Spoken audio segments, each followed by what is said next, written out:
Bonjour mes chers élèves, les parents et les invités. Je suis contente de vous accueillir au concert de ma classe de piano. Je me présente, je m'appelle Darine Milichenko. Et nous sommes accueillis par mon amie Françoise qui gentiment nous a offert l'occasion de jouer chez elle sur le très bon piano Pleyel. Merci Françoise. Et donc aujourd'hui vous allez écouter les musiciens de tous âges et des niveaux différents. Cet événement est dédié à offrir une occasion à mes élèves de partager la musique, d'acquérir une expérience précieuse de jouer devant vous, de partager et d'aboutir sur leur projet jusqu'à la scène. Voilà, donc soutenons-les avec notre bienveillance et les applaudissements chaleureux. La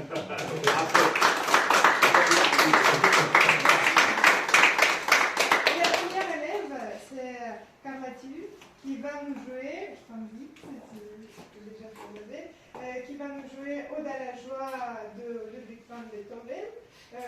C'est aussi connu comme hymne à la joie qui est devenu l'hymne de l'Union européenne.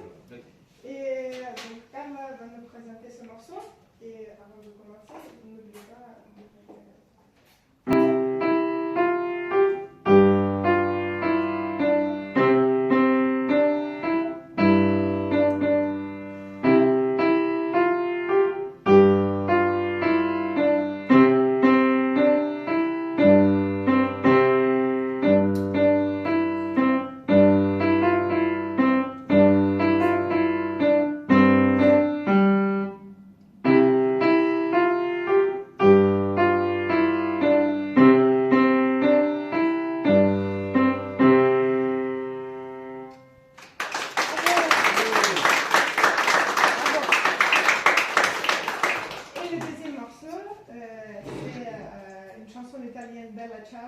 la chanson de la Deuxième Guerre mondiale des résistants italiens contre le fascisme.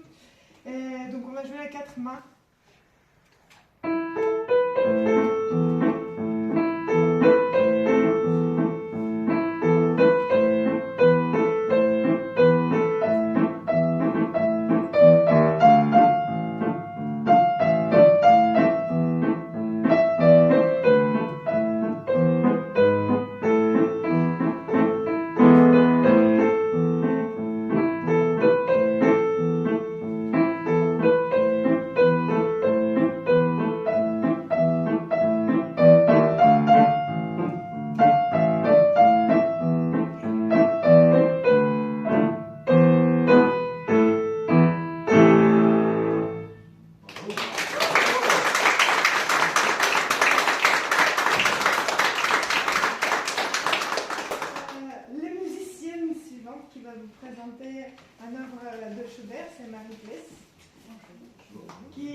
Et qui est aussi d'ailleurs scientifique. Mais j'ai joué quand j'étais adolescente.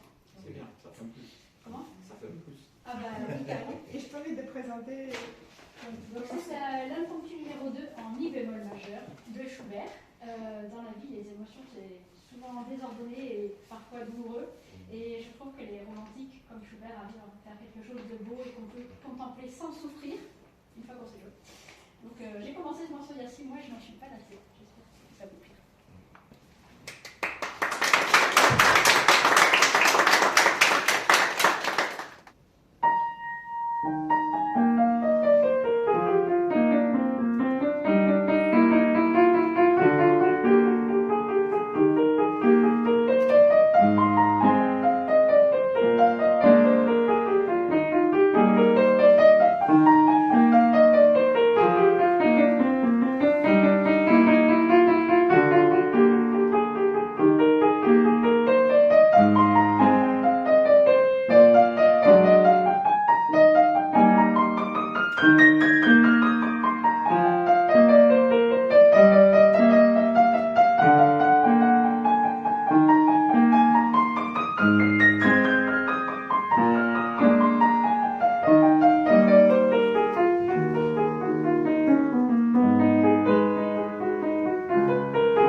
présenter 2 morceaux. Et c'est lui qui va faire un petit discours sur ce qu'il joue. Un peu, tu veux ou tu veux? Oui, bien sûr, spécialiste discours. Donc déjà, une première chose qui n'a rien à voir, mais qui a quand même un petit peu à voir, c'est que Daria Perdonnet, Jean-Claude, qui est décédé en Ukraine, et je trouve que avoir une pensée pour lui, ça me paraissait quelque chose d'important. Voilà. Vive lui et vive tout le travail qu'il avait fait. Oui, c'était une personne qui a beaucoup fait pour l'Ukraine, pour les Ukrainiens en France, et il aimait beaucoup la musique, donc il organisait des sorties culturelles. C'est une personne qui mérite un hommage. Voilà. Merci Michel. Alors bon, ce sera tout petit, n'ayez pas peur de la sortie de certains oiseaux. Alors, le premier, c'est Satie, beaucoup le connaissent, les gymnopédies, tout petit bout des gymnopédies. Et alors, juste quand même, 2-3 mots sur Satie, parce que Satie, c'est quand même quelqu'un d'assez particulier, c'est le mignon qu'on puisse dire. Inclassable. Donc, il est né le 17 mai 1866 en Fleurs, et il est mort le 1er juillet 1925. Donc, il est mort au XXe siècle à Paris. Donc, il était compositeur et pianiste. Inclassable. Je crois que c'est le terme qui défend bien le mieux. Associé à un talent au symbolisme, il est reconnu comme précurseur de plusieurs mouvements, dont le néoclassicisme, le surréalisme, le minimalisme, la musique répétitive et le théâtre de l'absurde. Tout ça rien que pour lui. En 1888, il compose ses 3 gymnopédies, suivies des gnossiennes, gymnopédies et gnossiennes, c'est les 3 morceaux les plus connus de lui. Il rencontre Debussy, je crois qu'il a rencontré Ravel aussi. Il commence une longue amitié avec plusieurs poètes comme Stéphane Mallarmé et Paul Verlaine. Alors il crée un truc, c'est pas mal. Il crée son église, l'église métropolitaine d'art de Jésus conducteur, ne me demandez pas. Et il sera bon attendez, oui d'accord, je vais y aller. Je vais y aller, il est à la fois le trésorier, le grand prêtre, mais surtout le seul fidèle. Ça me détend. Le 1er janvier 1893, Satie se lie à l'artiste peintre Suzanne Valandon. C'est une impressionniste. Il se sépare. Comme pour se punir lui-même, il compose Vexation, un thème qui construit à partir d'une mélodie courte à propos de laquelle il note: pour se jouer 840 fois de suite ce motif, il sera bon de se préparer au préalable et dans le plus grand silence par des immobilités sérieuses. Et plus tard, un certain John Cage et Thomas Bloch, John Cage pour ceux qui connaissent la musique répétitive, joueront la pièce dans son intégralité, soit 840 fois durant presque 20 heures. Vous voyez, il était un peu frappé. Il est condamné à 8 jours de prison pour avoir rétorqué au critique musical Jean Pouèche, qui a un peu apprécié son ballet réaliste parade. Monsieur et chers amis, vous n'êtes qu'un, ça commence par un C, mais un C sans musique. Voilà.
Le piano avec Daria.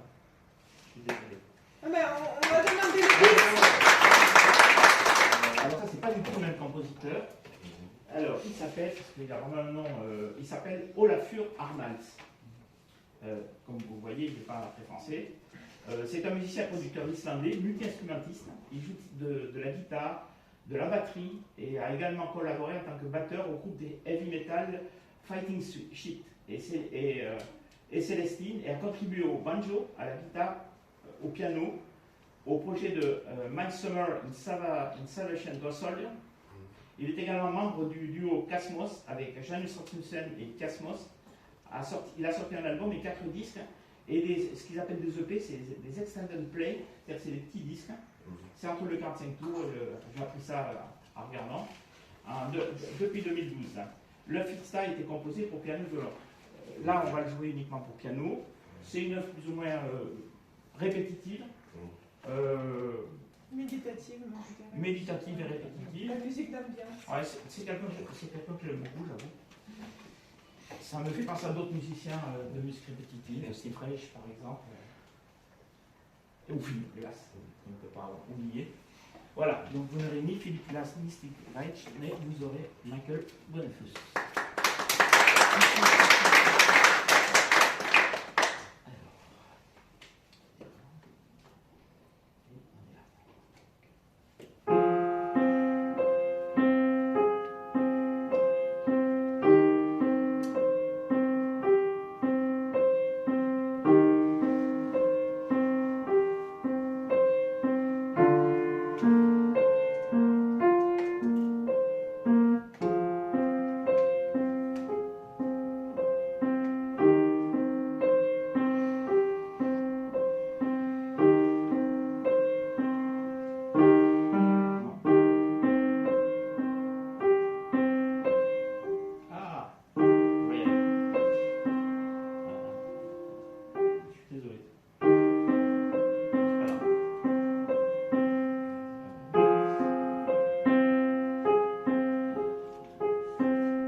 Oui. Et j'espère que c'est pas le dernier.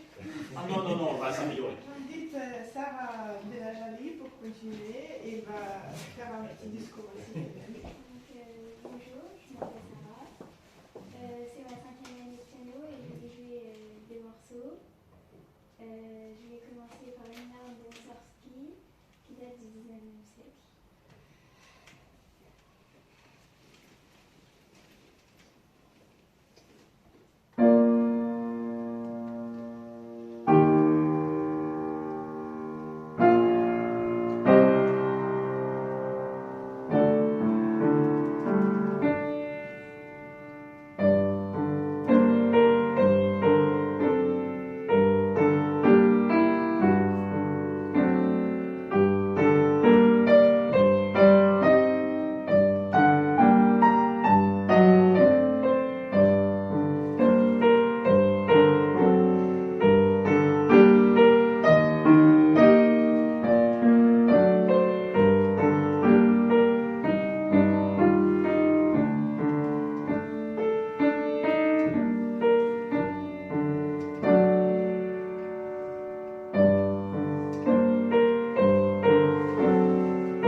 Vite,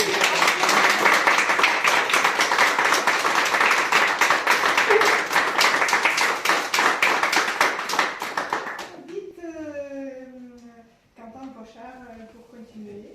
Et on va jouer ensemble à quatre mains un morceau de Franz Schubert. Si tu veux dire un petit discours aussi.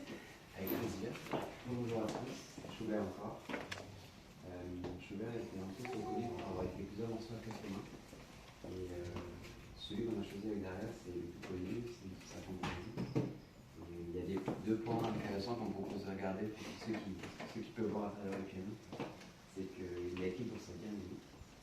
Et du coup, en fait, les notes que Daria joue, c'est les mêmes notes que moi je joue avec ma main droite et elle sa main gauche. Donc on est vraiment un peu en chassé-croisé pour tomber sur la même note juste après. Donc on a vraiment les mains qui scrollent tout le temps. Donc c'est marrant, c'est intéressant comme c'est d'écriture. Et l'autre point, c'est que on parlait des émotions tout à l'heure. Donc là, c'est typiquement c'est assez calme, c'est très fort. Donc voilà, on espère que ça vous plaît. Et ça, c'est ma chaise. Oui, je te mets ta chaise que tu peux faire. C'est vrai.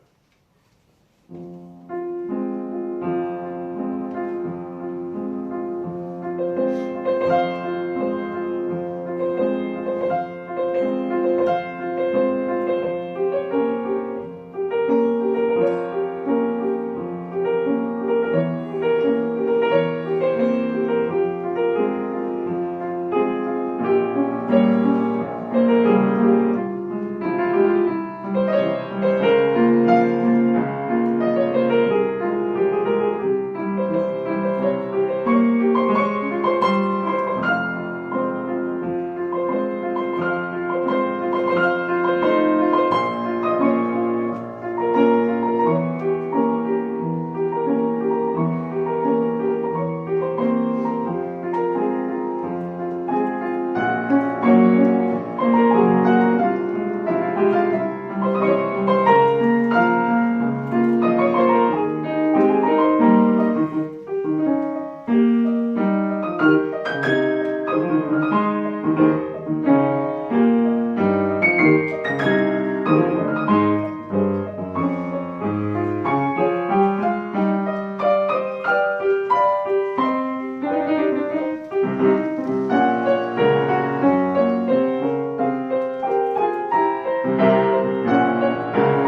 Et j'invite Olivier Vuitton pour jouer 2 morceaux. Vous avez préparé ça? Oui, j'ai préparé un discours, façon de parler.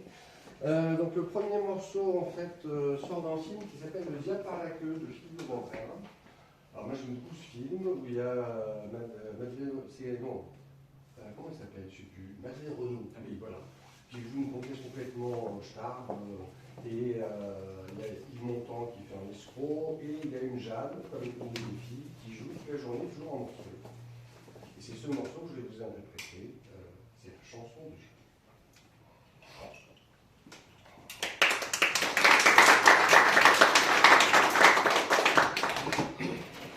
Précision, ce morceau, en fait, moi je l'ai appris d'oreille. Je suis sourd, comme vous pouvez voir, mais voilà. Je n'avais pas la partition, donc en fait, elle m'a aidé à aller à comment on baisse le truc. Comme vous faites, Dans le sens.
Voilà. Et en fait, elle joue pas toute la journée.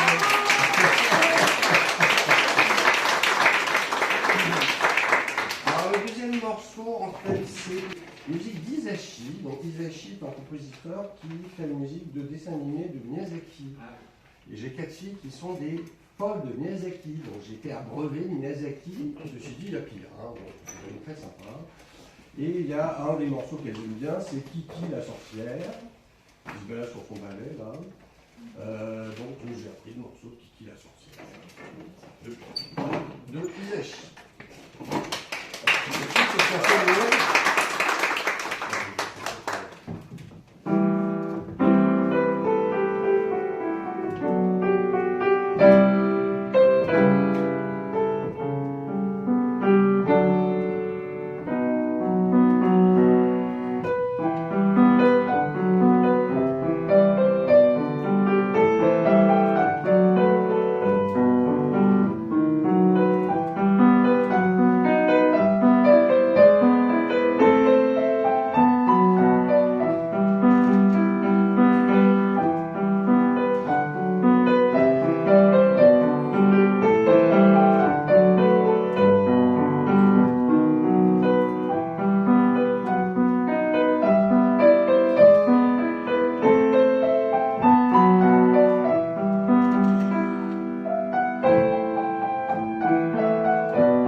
finale de la 17e sonate de Beethoven, et un morceau jazzy ukrainien qui s'appelle Oi Vishnevom Sadu, ce qui veut dire haut dans le jardin des cerisiers.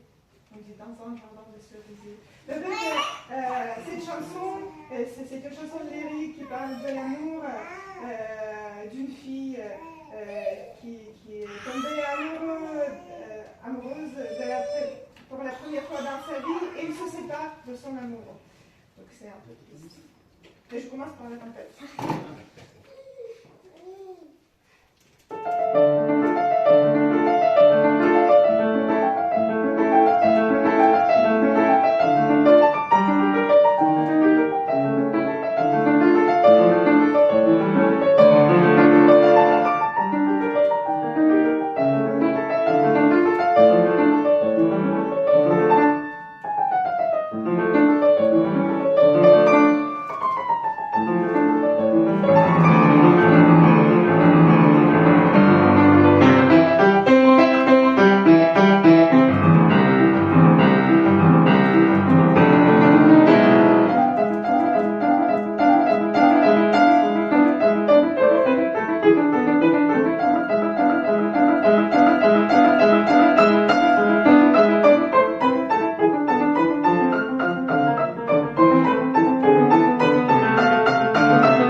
d'origine ukrainienne.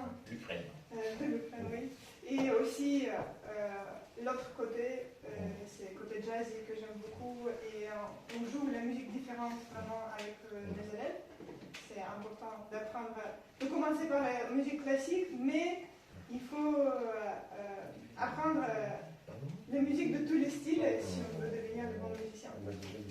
Donc, c'est une chanson folklorique dans l'arrangement d'Alexandre Saratsky, c'est un compositeur ukrainien.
peut-être pour certains, première prestation dans leur vie. Je trouve que c'était une bonne expérience. En tout cas, moi je suis fière et contente de vous tous. Et maintenant, je vous invite à prendre une petite collation. Merci d'avoir apporté des bonnes choses. Et